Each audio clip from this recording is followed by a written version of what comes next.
Allez, on se reprend. On finit sur le théorème de Pythagore. Dernière compétence sur le théorème de Pythagore. Aujourd'hui, on nous propose quoi? On nous propose un triangle.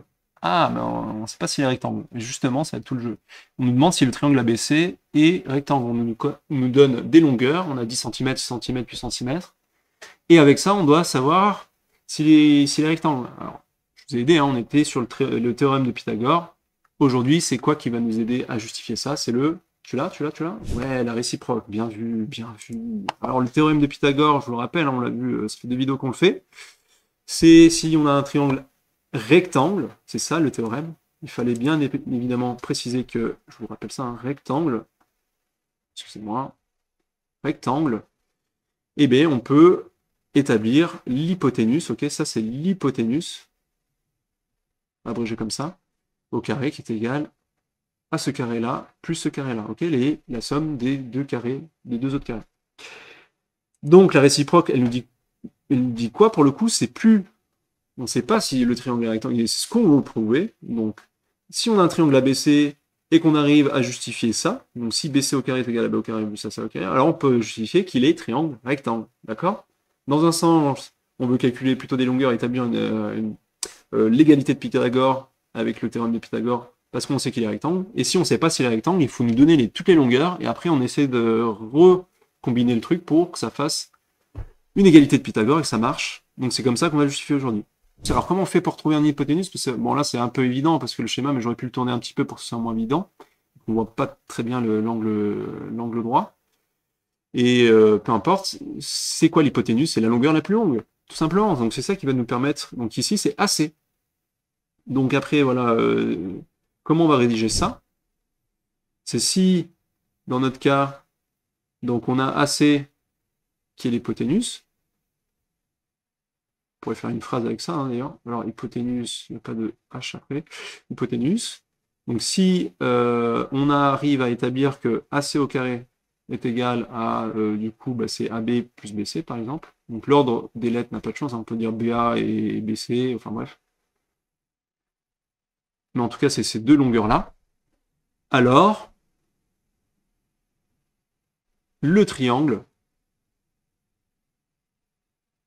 voilà, les deux conditions, c'est si nanana, alors, on peut établir d'après le théorème, la réciproque du théorème de Pythagore, le triangle est rectangle. On pourrait juste dire que le triangle est rectangle, mais nous on va aller plus loin, on va dire le triangle est rectangle en... donc du coup c'est en B. Bon, je sais pas si c'est très lisible, mais vous avez, à l'oral en tout cas, je vous l'ai expliqué comment le rédiger. Donc comment on fait pour en rédaction pour moi, pour le calculer? On va faire d'un côté, vous n'avez pas le droit d'établir dès le début ça. Nous on a posé la condition. Donc comment justifier que AC au carré est égal à B plus BC au carré, pardon? Ben, il faut faire l'application numérique de membre de gauche tout seul et membre de droite tout seul. Donc concrètement, alors on peut faire un jeu de couleurs où ça sonne bien. Donc la partie de gauche, je vais la faire en orange, et la partie de droite, je vais la faire en bleu turquoise, selon les yeux de chacun. Donc moi, mon AC, il fait combien? On peut rappeler ici. Donc mon AC, il fait 10 cm. Donc, mon AC au carré, c'est 10 au carré.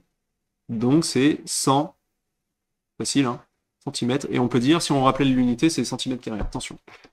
Maintenant, on fait la même chose avec AB et BC.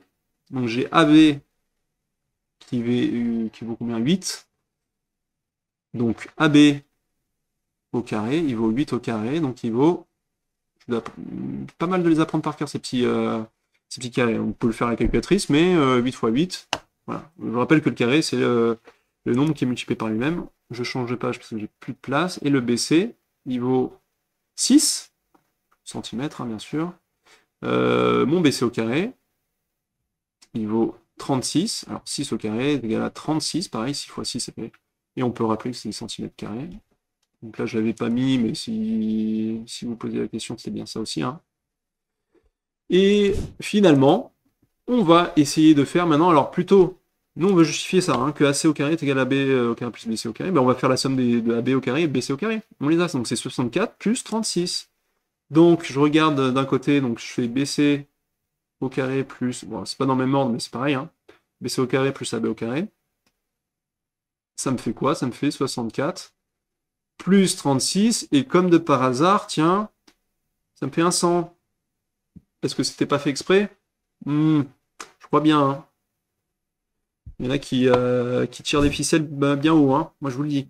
Alors, une fois qu'on a ça, on peut établir, on vient de justifier justement que notre AC au carré est égal. Donc là, vous faites une phrase, hein, on vient de justifier que AC au carré est égal à BC plus. Donc 100 égale 100, hein, bien sûr, jusqu'à preuve du contraire. Donc d'après la réciproque du théorème de Pythagore, le triangle est rectangle en B. Ça marche? Faites des exercices, entraînez-vous, hein.